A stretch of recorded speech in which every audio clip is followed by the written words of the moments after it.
Pernahkah kamu membayangkan apa jadinya jika kematian bukanlah akhir? Bayangkan skenario di mana setiap kali kamu berada di ambang maut, semesta menciptakan cabang realitas lain, dan di salah satu cabang itu, kamu terus hidup.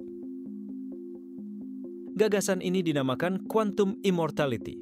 Meskipun terdengar seperti konsep fiksi ilmiah, ide ini lahir dari pemikiran para fisikawan kuantum. Apakah ini sekadar teori gila, ataukah ada secercah kebenaran di dalamnya?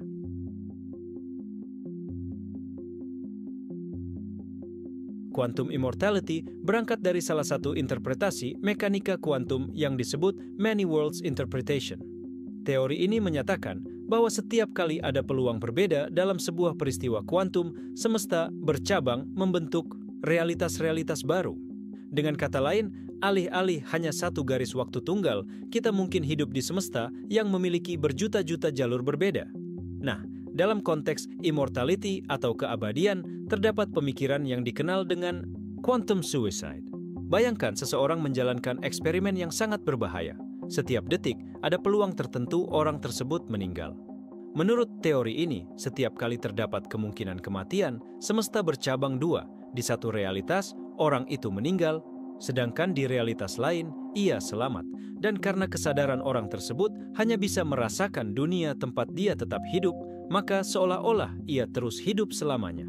Tentu saja ini bukan berarti kita boleh sembrono mempertaruhkan nyawa. Tetapi konsep ini seakan memberi gambaran bagaimana jika kesadaran kita memang tidak pernah benar-benar mencapai pengalaman kematian itu sendiri. Konsep ini masih menjadi perdebatan para ilmuwan, filsuf, dan peminat teori fisika kuantum hingga hari ini.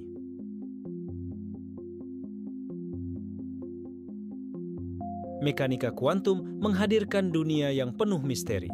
Partikel subatomik bisa berada dalam lebih dari satu keadaan sekaligus atau disebut superposisi.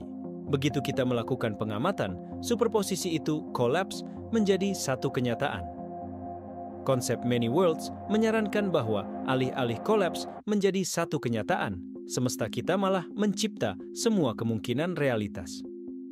Sebuah analogi sederhana. Bayangkan kamu melempar koin. Classical physics mengatakan koin akan jatuh pada sisi depan atau belakang, satu hasil final.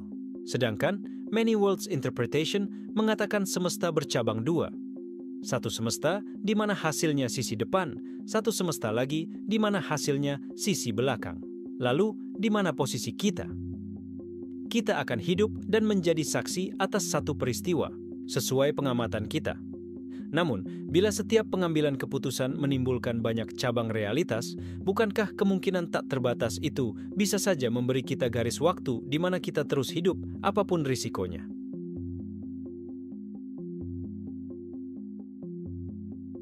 Semua ini tentu memunculkan pertanyaan menarik. Apakah kesadaran kita berpindah atau tetap menempel di semesta di mana kita terus hidup? Ataukah konsep ini sekadar cara kita menghibur diri agar tidak takut mati?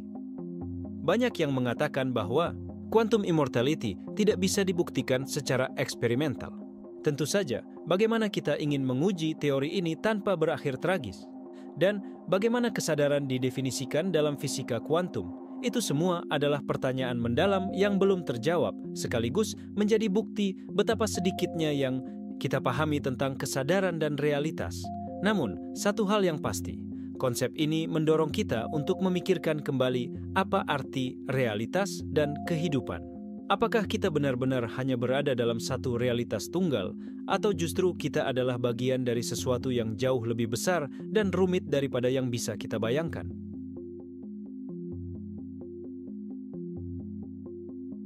Meskipun teori quantum immortality masih jauh dari bukti, konsep ini dapat menginspirasi cara pandang kita tentang kehidupan.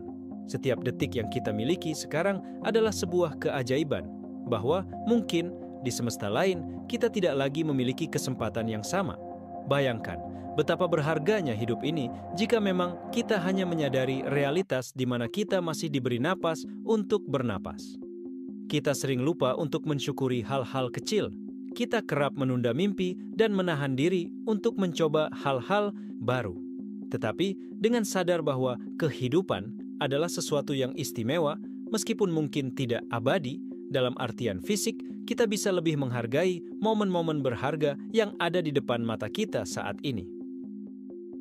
Bagi sebagian orang, memikirkan kemungkinan bahwa kita dapat hidup abadi di realitas lain menimbulkan rasa aman.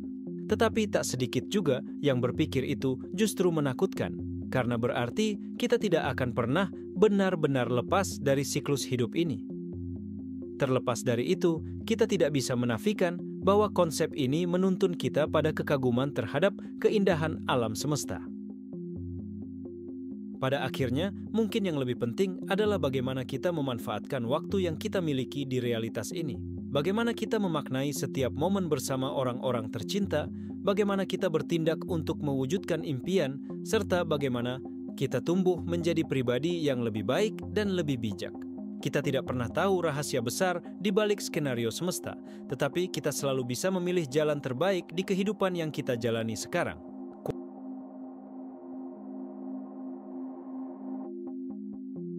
Quantum immortality memang masih menjadi teka-teki yang belum terpecahkan dalam mekanika kuantum. Apakah ini hanya konsep filosofis atau sains murni? Kita belum tahu pasti. Yang jelas, konsep ini mengingatkan kita bahwa realitas kita mungkin lebih luas daripada yang kita kira. Dan bila ada pelajaran yang bisa kita petik, itu adalah untuk tidak menyia-nyiakan setiap helaan napas yang kita punya. Terima kasih sudah menonton sampai akhir.